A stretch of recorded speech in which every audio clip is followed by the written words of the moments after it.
여러분 안녕하세요. 본보입니다.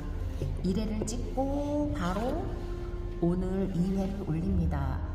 어제 간단하게 비폭력 대화 여러 개념이 있지만 우선 우리가 자신에게나 상대에게 말할 때 관찰, 느낌, 욕구, 부탁으로 이제 말한다고 설명드렸어요.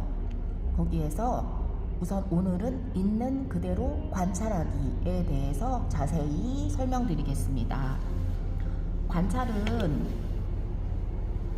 있는 그대로 관찰을 해서 이제 상대와 대화를 한다면 내가 어떤 부분에 대해서 이제 말을 하려고 해. 그래서 그 부분을 설명을 해줘야 되잖아요. 제가 어제 말씀드린 것처럼 당신이 지난주에 월수목금 4번 11시 넘어서 들어왔을 때 이렇게 얘기했어요. 그러면 상담원이 들었을 때 그 제가 설명한 그 내용, 행동한 그 내용에 동의를 해야 돼요. 그래야 제 말에 저와 대화를 계속 하고 싶겠죠. 그래서 여러분들이 처음에 시작할 때는 한번 종이에 써보고 상대방이 되어서 한번 읽어보세요. 그 말이 혹시 너무 내 쪽에서 왜곡돼서 뭔가 비난이나 비판이 들어있지 않은지 한번 확인을 하시고 우선 처음에는 종이에 써보고 연습을 하고 하시면 좋겠습니다. 그런데 우리 관찰을 하기가 굉장히 힘든 게 우리는 어떤 상황을 좀 정적인 언어나 뭔가 이렇게 어떤 단어로 한정을 하려는 것을 사회에서 배웠어요. 그게 좀 간단하잖아요. 간단하고 말을 빨리 끝낼 수 있고. 그렇지만 우리의 일상에서의 행동이나 상황들은 절대 하나로 고정시킬 수 없잖아요. 동적이에요. 그렇기 때문에 내가 그 사람과 잘 소통하고 해야 된다면 굉장히 정성스럽게 디테일하게 상대방도 인정할 수 있는 내용으로 있는 그대로 관찰로 서술해 주어야 해요. 그런데 그것이 우리가 바쁜 현대사회에서 빨리빨리 얘기하고 특히 일할 때는 저희가 좀 정적인 언어를 많이 씁니다. 그래서 그것을 저희가 좀 바꿔야 될 필요가 있습니다. 그래서 처음엔 좀 힘드실 수 있지만 나중에는 됩니다. 그래서 여기서 그리고 또 언어의 한계라는 게 있잖아요. 되게 유명한 의미론을 공부하신 웬델 존슨이라는 분은 이렇게 얘기했어요. 우리 언어는 먼 옛날에 무지한 사람들이 만든 불완전한 도구이다. 그래서 언어는 모든 것을 고정된 것으로 생각해 안정성, 항상성, 그리고 유사성으로 사물을 보고 언어로 그것을 좀 고정시키려는 면이 있다고 했어요. 그래서 우리가 상대방과 정말 어떤 부분에서 그 어떤 사건에 대해서 잘 소통하기 위해서는 우리가 최대한 구체적으로, 세심하게, 동적으로, 객관적으로, 그리고 상대방이 들었을 때 그 안에 비난이나 비판이 들어있으면은 상대방은 저희와 대화하기를 거부할 거예요. 물론 겉으로는 아무 말 안 할 수도 있죠. 만일에 우리가 갑의 입장이라면. 네, 그래서 그 부분을 잘 생각하고 있는 그대로 관찰하기를 연습해야 됩니다. 그러니까 동적인 언어, 우리는 움직이고 있는데 사건 속에서 움직이고 있는데 고정적인 언어로 한다면은 어떤 우리가 왜곡을 해서 나나 왜곡을 하면서 나나 상대방을 비판할 수 있어요. 그래서 그 부분을 항상 생각하시고 하면 됩니다. 그리고 관찰에서 관찰, 느낌, 욕구, 부탁 모든 것을 할 때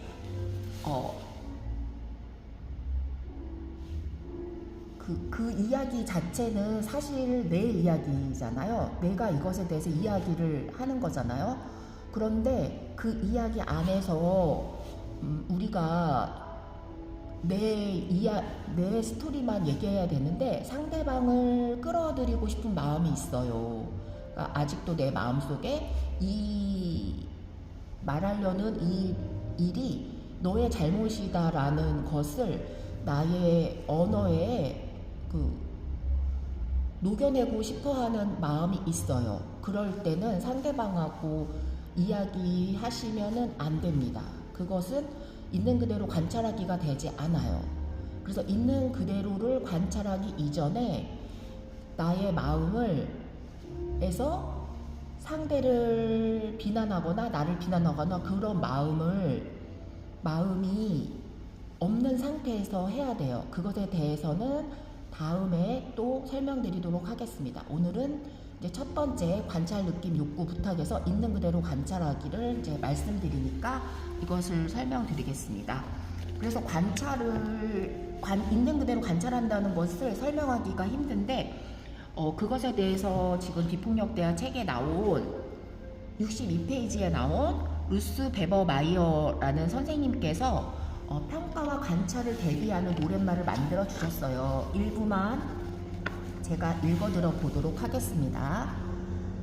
나는 게으른 사람을 본 적이 없습니다.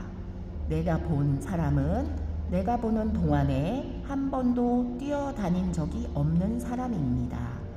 그는 점심과 저녁 사이에 가끔 잠도 자고 또 비 오는 날에는 집에 있습니다. 하지만 그 사람은 게으른 사람이 아니랍니다. 나를 이상하다고 하기 전에 한번 생각해 보세요. 그는 정말 게으른 사람일까요? 아니면 단지 우리가 게으르다라고 하는 행위를 했을 뿐인가요?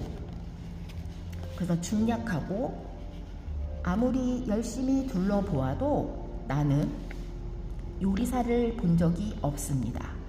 나는 우리가 먹는 음식에 재료들을 섞고 불을 켜고 고기가 구워지는 것을 살피는 사람을 보았습니다. 하지만 요리사를 본 적은 없답니다. 내게 말해주세요. 당신이 보는 사람이 요리사일까요? 아니면 우리가 요리라고 부르는 일을 하는 사람일까요? 네, 이렇게 일부만 읽어드리겠습니다. 그래서 조금 이해가 되셨나요? 이 시를 통해서? 네. 그래서 여기서 우리가 너는 착한 사람이야 이렇게 말을 누군가에게 한다면 그것은 그 사람에게 계속 착하라고 강요를 할 수도 있고 그 사람 자체가 우리는 굉장히 여러 면을 가지고 있는 전체적인 인간이잖아요. 근데 어떤 한 부분만으로 그 사람을 규정해서 그 사람 자체가 착한 사람으로서 규정돼서 자신의 삶을 제대로 못 살 수도 있고 우리가 어떤 한 사람에게 그 어떤 사람은 여러 면을 가진 전 인격적인 존재인데 그 사람의 어떤 한 면을 내가 게으르다, 바보 같다,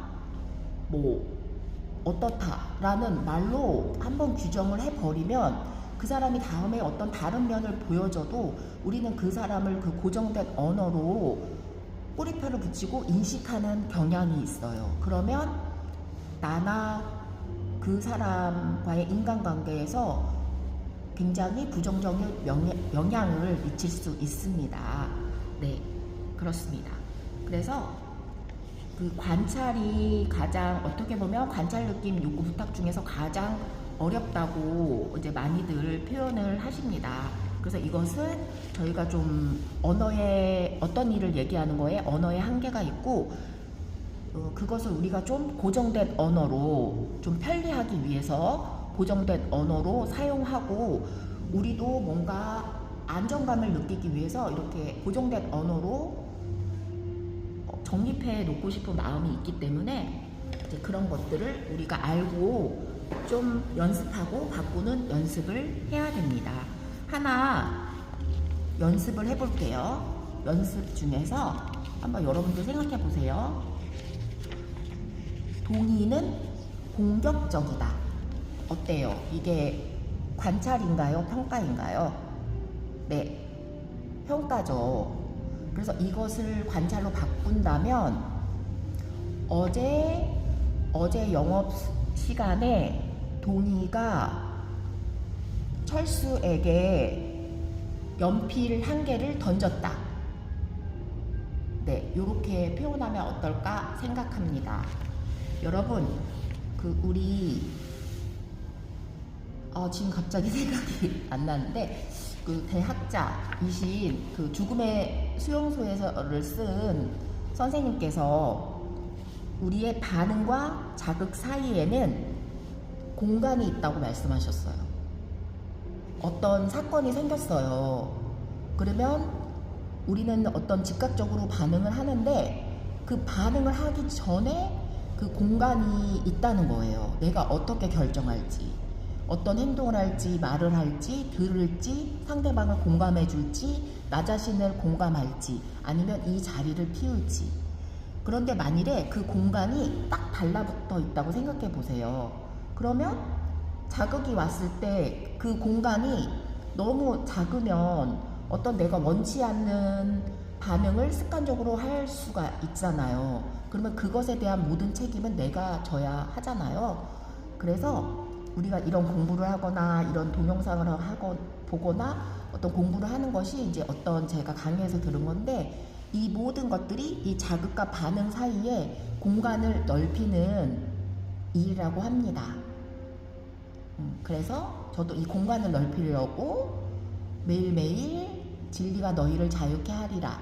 그래서 자유로워지기 위해서 지금도 어느 정도 자유로워졌어요.